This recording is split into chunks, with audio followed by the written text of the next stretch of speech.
Hola, ¿qué tal? Bienvenidos a un podcast más de Perspectivas UNB. En esta ocasión los saluda Carla Ruiz y mi compañera Juliana Chávez.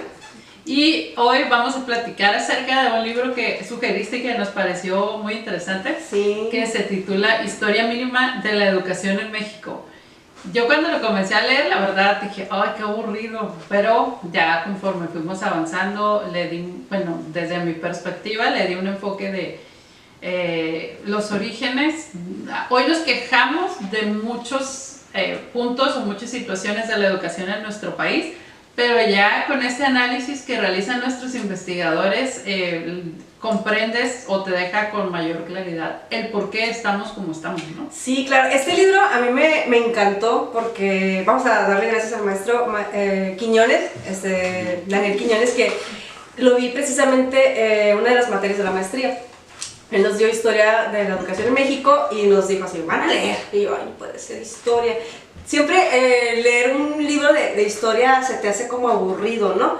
Pero a mí me encantó porque empieza a hablar precisamente sobre la parte de cómo eran nuestros mayas, así el origen de nuestro México antes de ser conquistados. Nunca me hubiera pasado por la mente que ellos ya tenían un plan educativo. Obviamente a su manera, en su idioma y todo, ¿no? Pero nunca me hubiera imaginado eso. Y dije, oye, está increíble. Y eso me hizo entender un poquito, como tú dices, o sea, la educación. ¿Por qué es la educación en México así? O sea, ¿por qué de esta manera tenemos estos pensamientos raros? ¿De dónde viene? Bueno, pues de nuestro origen. Así es, y también para que no nos dejemos llevar por esas cortinitas de humo de es que los españoles hicieron todo mal. No, hay que ver por qué los españoles lo hicieron de esa manera y cómo se ha adaptado este sistema y pues más o menos de acuerdo a lo que vimos por ahí, Sí. me fui como las etapas. Empezamos con la indígena, luego nos habla del virreinato y del denominado nuevo orden, después está el famoso siglo de las luces, Sí. seguido de lo que es el entusiasmo de la independencia, que viene de todo esto a colación a raíz de la ilustración. Y aquí ya empieza a entrar la política en el ámbito educativo. Los problemas también se enfoca mucho en el porfiriato, eso está interesante. Sí. Después de Porfirio, la modernidad, que lo titulan de hecho, ¿no? La búsqueda de la modernidad. Y a partir de ahí ya tenemos como un panorama más claro o más amplio de por qué estamos como estamos en México. Sí, de hecho, se los recomiendo a los chicos de educación, que creo que ellos lo han de estar viendo, ¿no? Pero si va por etapas, si vamos en la parte de antes de ser conquistados, nuestros mayas, nuestros zapotecas, estos personajes ya tenían una estructura hablando de la educación. Obviamente de acuerdo a en aquel tiempo estaba dividido, ¿no? Quiénes eran los que tenían un poquito más de formación, porque iban rumbo para la política. Así es. Pero los otros, iban rumbo hacia la guerra, ¿no? Entonces habían como 4 grupos que creo que lo menciona el libro, pero nada más 2 son donde hace más énfasis, ¿no? Como lo más relevante del... Exacto, ¿no? Y se hizo bien chistoso porque a los guerreros se les dejaba hacer lo que ellos quisieran. Mientras que los que eran hijos de los nobles, ellos no, ellos sí estaban muy estricto todo. Ellos tenían que seguir esa doctrina, porque en algún momento ellos iban a ser gobernantes. Entonces a ellos no se les permitía ni tener amiguitas. Mientras que los guerreros podían tener amiguitas, ellos no. Entonces a partir de ahí, vuelvo a repetir, se me hace muy interesante porque habla un poco de disciplina, cómo disciplinaban a los jóvenes, a los niños, ¿no? Podríamos entender de dónde, aparte lo que ahorita conocemos como violencia, ¿no? Así es. A ellos, les voy a mencionar una de la disciplina que manejaban ellos. Para que fueran fuertes, una parte del libro comenta que a ellos los ponían así como en el fogón, sus manos, era parte de la disciplina, ¿no? Para castigarlos, o que se acostaban en un piso mojado, o sea, de tierra mojada. Ahorita eso no lo vemos, ¿no?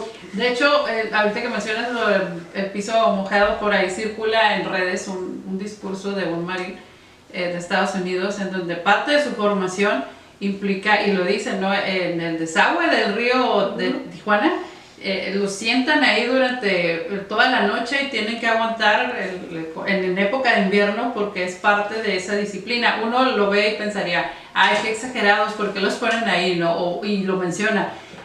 pues vienen las aguas sucias y tienes que aguantar, y uno diría, ay, pobres, pero en realidad, en este caso, por ejemplo, ahorita que hablabas de los castigos y de los guerreros, pues técnicamente estamos hablando de guerreros en donde no se van a fijar, este río está contaminado, no pasamos por aquí, o pasó esto, o ni siquiera saben con exactitud a qué se están enfrentando, ¿no? Y es parte de ello. Y lo que mencionabas con respecto a los nobles y a los guerreros, que son los grupos que más destaca el libro, sí. Precisamente también nos damos cuenta, hoy nos quejamos de la educación clasista, pero hay que ver con exactitud a qué nos estamos refiriendo, porque ahí, como bien señalaste, a los nobles se les preparaba para algo y a los guerreros se les preparaba para otra cosa, y por ende unos tenían más permisos en un ámbito o más acceso a conocimiento, como también se llevó en su momento con el cristianismo. Antes de Gutenberg, que decían, bueno, los libros eran transcritos a mano por los monjes.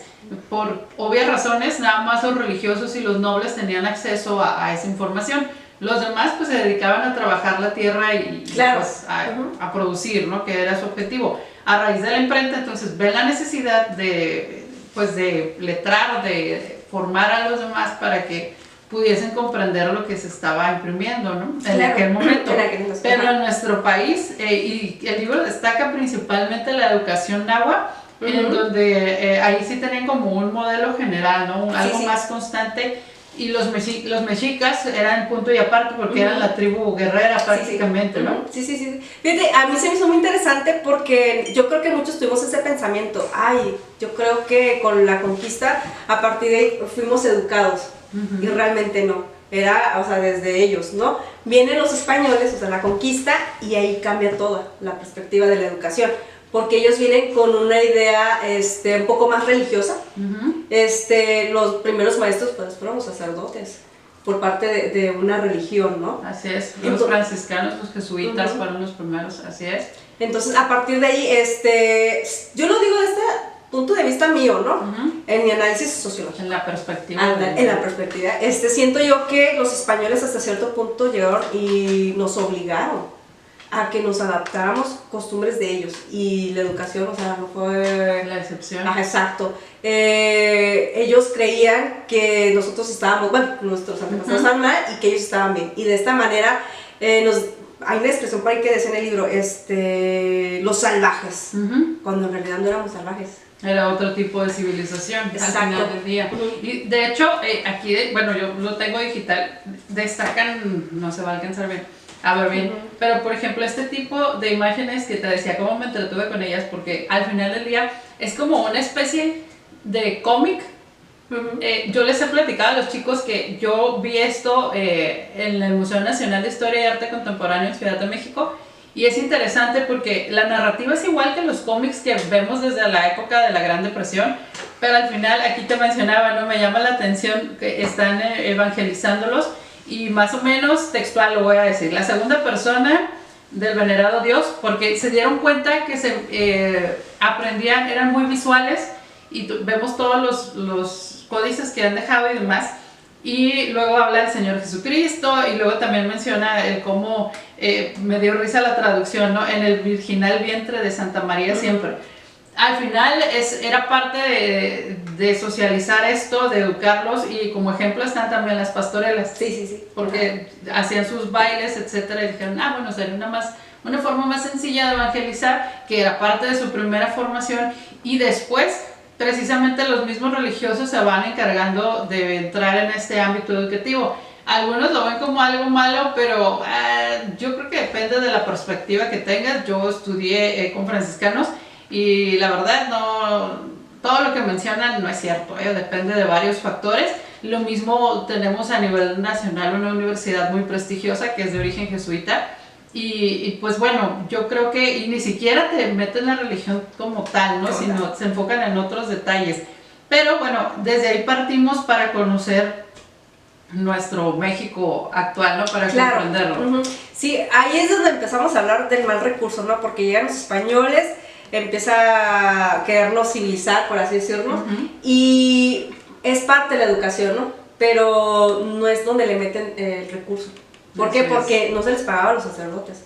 O sea, ellos eran como, ¿cómo se les puede decir? Algo voluntario, ¿no? Sí, como un trabajo social. Exacto, tenían ahí a los niños, a ellos se les obligaba a que olvidaran su idioma natal y que aprendieran el español, ¿no?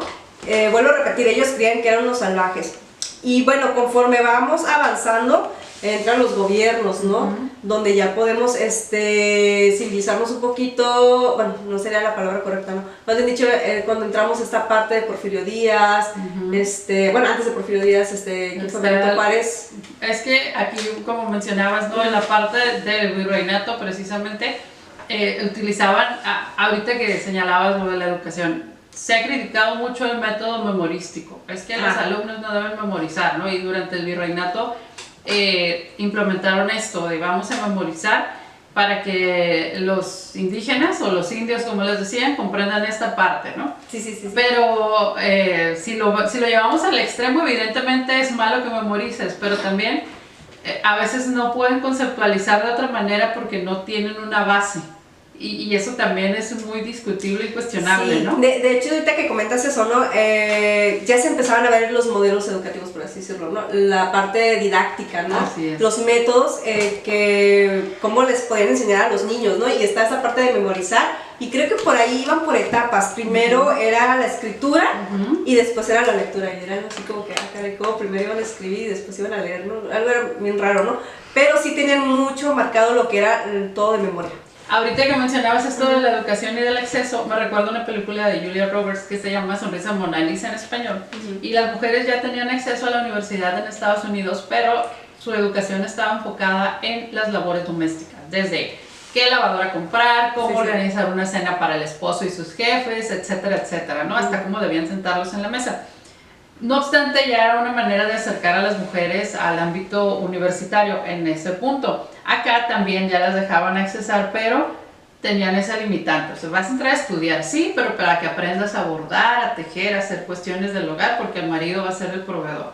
También vemos ahí un poquito de ideología machista, ¿no? De hecho, obviamente empiezan ahí a formar a la, bueno, que puede ser a la gente de acuerdo a la necesidad de la sociedad, ¿no? Por ejemplo, como lo que tú decías, al hombre se le enseñaba estas habilidades, pero a la mujer se le enfocaba en estas habilidades, ¿no? Lo que es tejer, cocinar, y esto no tenía malicia en las mujeres. Es que si fomentas la malicia femenina, sí. Bueno, y al final del día sí muchos hombres han quedado fuera, pero no por la malicia femenina, sino por ese hambre de conocimiento, de aplicarlo, no tanto porque la mujer dije, ay, lo vamos a desplazar, ¿no? Creo que también... Sí. Hay otro libro que habla sobre eso, que se llama La suerte de la consorte, que habla precisamente las esposas de los personajes principales, ¿no? Como la esposa de Benito Juárez y todo ese rollo. Entonces ahí habla un poquito también de la educación, donde dice que a ellas se les enseñaba cómo se iba a atender un hogar, cómo educar a los niños, cómo recibir a tu esposo, ¿no? Y eso también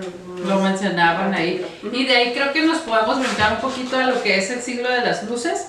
Aquí pues nos habla más que nada sobre la fortaleza de las instituciones novohispanas, ¿no?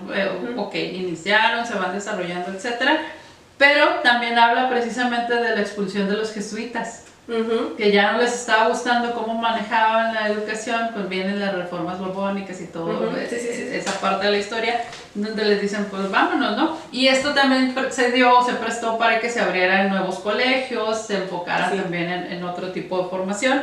Y pues obviamente pudiésemos creer que la oportunidad era igual para todos, ¿no? Pero al igual que con nuestros indígenas, la élite era la que tenía la preferencia sobre los demás. Sí, creo que a partir de ahí empiezan a ver precisamente a pagarlos a los maestros. Porque decían, oye, no nos pagan, y estamos aquí, necesitamos material, necesitamos un lugar donde tener a los niños, ¿no? Y a partir de ahí empieza la lucha de eso, del pago, ¿no? Que ahí no recuerdo muy bien, pero creo que menciona cuánto les pagaban en aquel entonces a los maestros. Y también me llamó la atención que para civilizar a los indios, y así textual, ¿no? Menciona que publican la biografía de una indígena, que la vida de Salvadora de los Santos de una india otomí.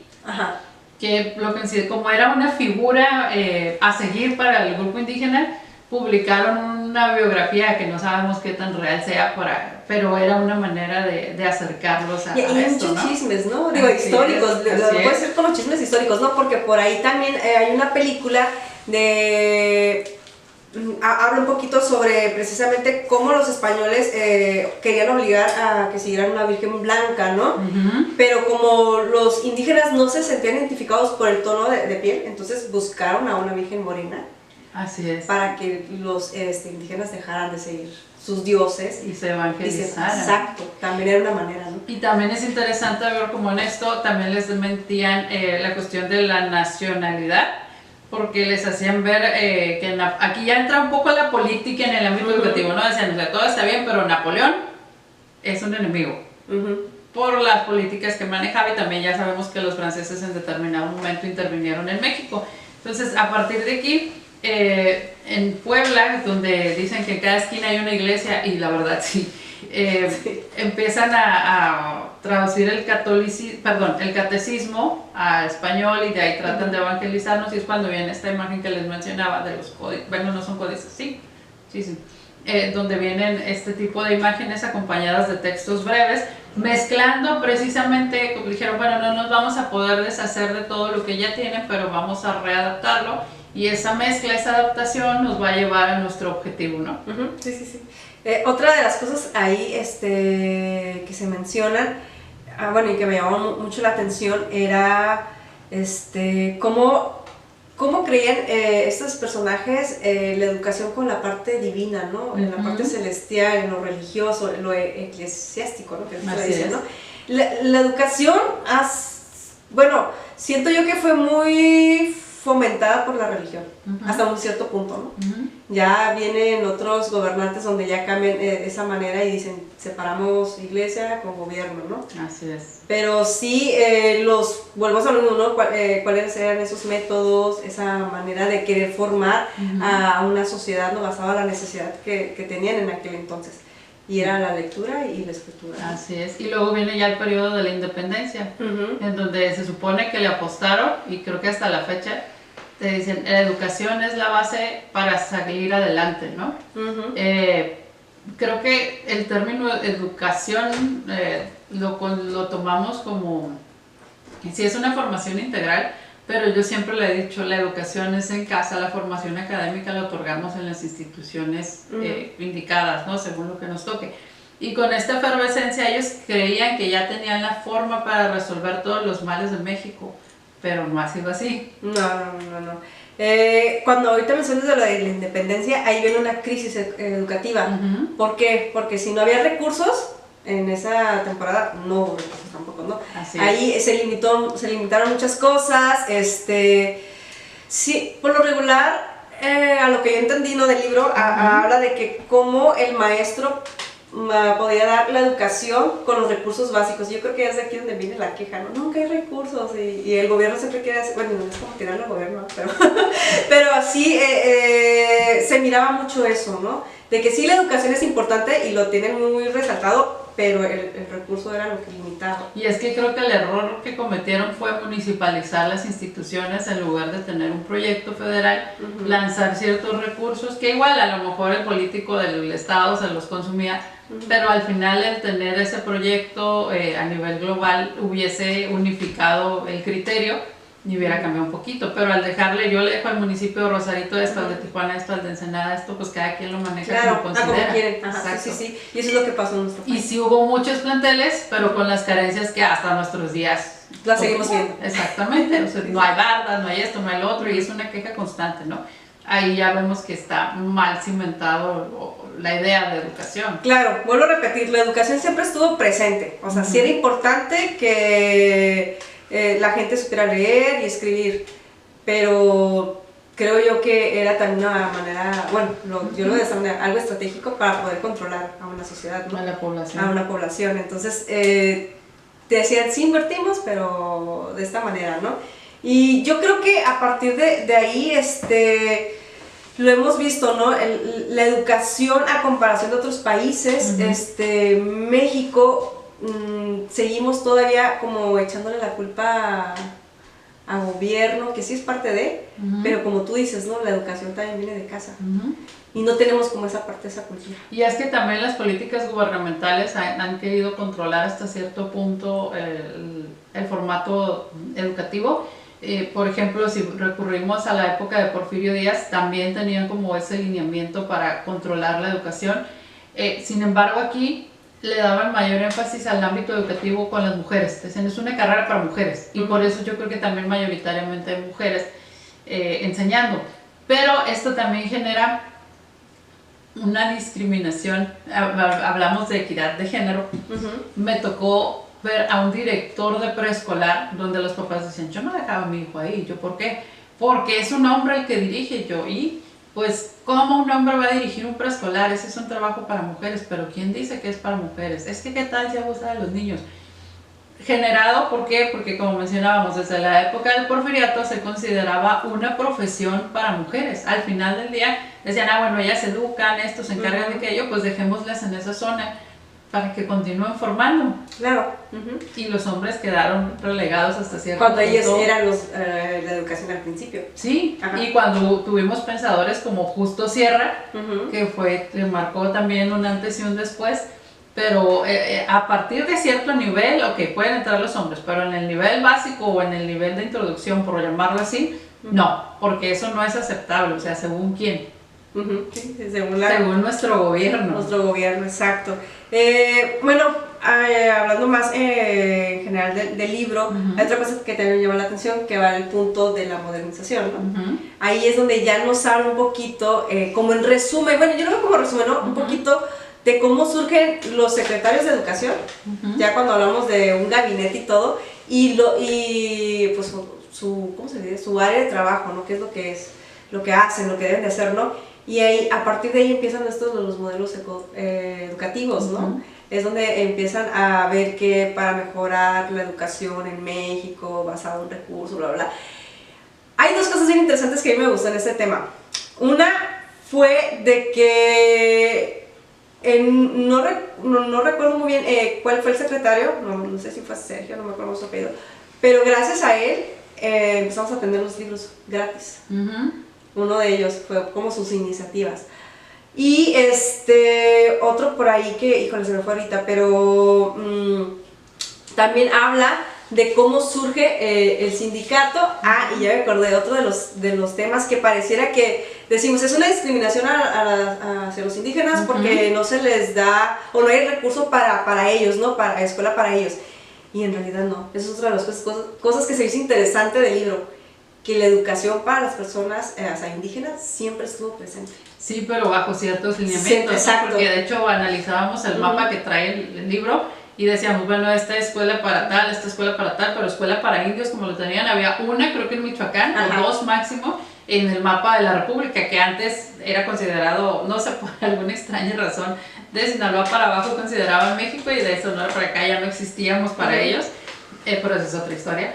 Y estas escuelas se ubicaban en esta parte del país y efectivamente sí estaban considerados los indígenas, pero también creo que había esa limitante de, son indígenas hasta acá, ¿no? De hecho, parte del levantamiento de la independencia tuvo que ver con los criollos, que al final del día tampoco lograron del todo su objetivo porque pues se quedaron los más ricos gobernando como siempre. Sí. A mí se me hizo muy interesante, ¿no? Aunque como tú comentas, muy limitado, porque el problema de todo siempre ha sido el recurso, ¿no? Porque en las comunidades indígenas, por ejemplo en Chiapas, Oaxaca, en Veracruz, ¿no? Esas zonas, hacían las escuelas de acuerdo también a las necesidades de la comunidad, ¿no? Entonces les enseñaban agricultura, todo lo que tenga que ver con el rancho, ¿no?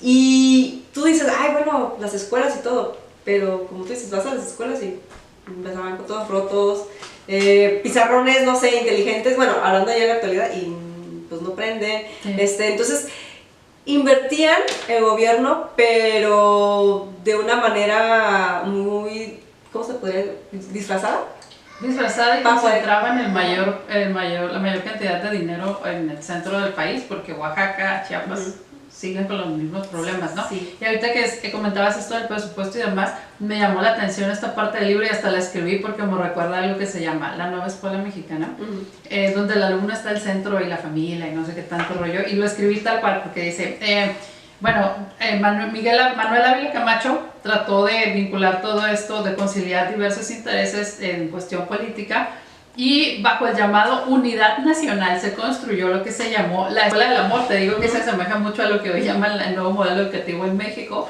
que el alumno está al centro de la familia, la comunidad, etcétera, para que veamos que no han hecho ningún cambio, solamente el nombre o ahora no es Escuela del Amor. Pero buscan a través de ello, según, transformar a la sociedad y un cambio significativo, pero pues ya no, en realidad no ha funcionado como un instrumento de transformación. De hecho, se decía que según fue en parte esto lo que tiró al porfiriato, porque les daban educación, pero ya con las investigaciones que realizaron los autores de nuestro libro, comprobaron que no, la mayoría de los ciudadanos seguían siendo analfabetas. Entonces no tiene que ver esa cuestión, ¿no? Y luego ya viene lo de ampliar las matrículas entre los 40 y los 70, donde el sindicato de maestros que mencionabas toma mucha fuerza, donde ya comienzan a poner sus condiciones. Y sí, las ciudades que mencionamos, bueno, los estados que mencionamos como Chiapas y Oaxaca siguen quedándose rezagados, y Guerrero se nos había olvidado también. Ahí es donde encuentras, si te das cuenta, mayoritariamente escuelas normales, que son las que forman maestros de carrera. Tienen, de hecho, hubo un problema muy grave en el sexenio de Peña Nieto con algunos de estos chicos. Entonces, estas ganas de modernizar, de cambiar, no lo hemos llevado como nos lo han prometido, ¿no? A lo mejor en papel se ve muy bien, a lo mejor hay buena ideología. Los libros de texto gratuitos dejan mucho que desear. Retomo lo que les mencionaba de la nueva escuela. Sinceramente me tocó revisar los libros de secundaria y me parece una aberración lo que estaban haciendo en ese momento. Es que hubo una época donde, no recuerdo con qué secretario, pero según actualizaron los libros, ¿no? Yo te estoy hablando de este gobierno. No, pues. Porque antes de pandemia me tocó trabajar en secundaria, específicamente con el área de español, y revisaba los libros y me decía, qué vergüenza, o sea, cómo hablan de contextualizar algo si en realidad mi niño no adolescente, de Tijuana o de Rosarito no entiende una realidad que tiene un niño de Chiapas o un niño de Ciudad de México X. ¿Por qué? Porque cambia totalmente la perspectiva. Entonces esto nos lleva a que los últimos sexenios no han realizado los cambios como nos los han prometido, y sí ha aumentado la matrícula, no ha aumentado la calidad, las carencias en las escuelas continúan igual. La ventaja es que sí tenemos lectores, más no comprenden. Ese es otro de los puntos. Y también se confundió el modelo educativo por competencias, que creo que lo han convertido algunos en incompetencias porque no lo han aplicado como debería ser. Es cierto, hay que contextualizar, llevar al alumno a que esta información la lleve a su vida. Ya lo comentó nuestra compañera Yolanda en su momento, pero sí nos falta mucho por trabajar, tanto a nivel gobierno como a nivel académico, como a nivel familiar, porque en pandemia también vimos que es que el maestro, no, espérate, el maestro sí tiene, ponle 20 alumnos en nivel básico, o a lo mejor tienes hasta 40 alumnos y 50 minutos de clase, o sea, es un minuto por alumno, y si no hay uno que esté platicando por acá, por allá. Son muchas situaciones que tendremos que analizar como sociedad para determinar que es culpa de todos y no nada más culpa de uno o del otro, sino es una responsabilidad compartida. Sí, claro, en esa parte puedo agregar que, en mi punto de vista como socióloga también, ¿no? Y aparte como estudiante de maestría, me hizo pensar mucho que realmente al gobierno no le ha interesado saber cuál es el avance. Y como gobierno no le interesa, pues menos a uno, ¿no? Entonces, vamos así, y esto va en generación en generación. Si hiciera una investigación de saber cuántos de, no sé, alumnos destacados, o saber cuál es el problema que hay en la educación, entonces podríamos planear un nuevo modelo educativo para mejorar la educación. Pero realmente lo que ha hecho el gobierno es, sí, invertimos en esto, tal secretario no está haciendo bien su trabajo, vamos a cambiar con otro. Entonces tal vez ese es un problema, ¿no? El manejo de gobierno, pero como tú dices, la parte principal, ¿no? Y el punto donde nos llega el cobra, yo creo, de que uno como individuo no tenemos esa cultura de, lo que me enseña de casa, revisar, compartir, investigar, no. Ya lo que nos enseñaron en clase, ¡pum! Y refutar, porque yo siempre les comento a mis alumnos, tenía una maestra que nos decía, es que si a mí me preguntan, me parece más productiva la clase que no me cuestionen, y es cierto, porque sientes que estás predicando en el desierto, pero cuando alguien te cuestiona, dices, a ver, esto sí, esto no, a lo mejor ya cambió aquello, y te sientes más útil porque realmente te están poniendo atención. Pero cuando no te cuestionan y todo queda claro, tú como maestro asumes que ya, y la verdad es que no. Y como maestro hablamos ya con grado de maestría, todos podemos enseñar, pero también hemos confundido ciertos términos, en muchos aspectos. Claro. Y creo que la educación queda en manos de todos. Cada uno, cada individuo debe aportar lo que le corresponde dentro de su núcleo familiar, como alumno, como maestro, como directivo, como gobernante, para poder formar algo mejor y no nada más que se quede en, se aplica este modelo y a ver cómo funciona, porque los resultados no se ven de forma inmediata, ¿no? Tienen que pasar generaciones para determinar que el modelo, que no está funcionando o que sí está funcionando. O que sí funciona y que no funciona. Y es que nos fuimos de los extremos, del maestro golpeador al maestro que ya no puede ni decirle al alumno estás mal, porque entonces los derechos humanos y todo el mundo se te va encima, ¿no? Sí, bueno, y es un montón de temas, porque la verdad, digo, es un libro muy bueno, se los recomiendo, chicos, para que ustedes, los chicos de educación lo vayan entendiendo por qué es así nuestra educación en México,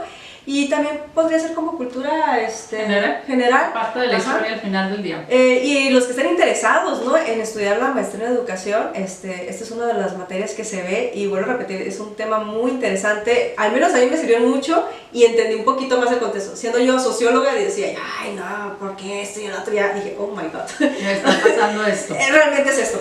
Sí. Realmente es esto. Entonces, no se los dejamos de tarea, pero los invitamos a que lo lean para que le den su interpretación. También parte de esto es que cada uno de nosotros lo interprete, lo comprenda y lo discuta con otras personas para conocer las distintas perspectivas de cada uno de nosotros. Por nuestra parte ha sido todo el día de hoy. Así es, nos estamos viendo en el próximo programa y comenten ahí, por favor. Gracias, hasta luego.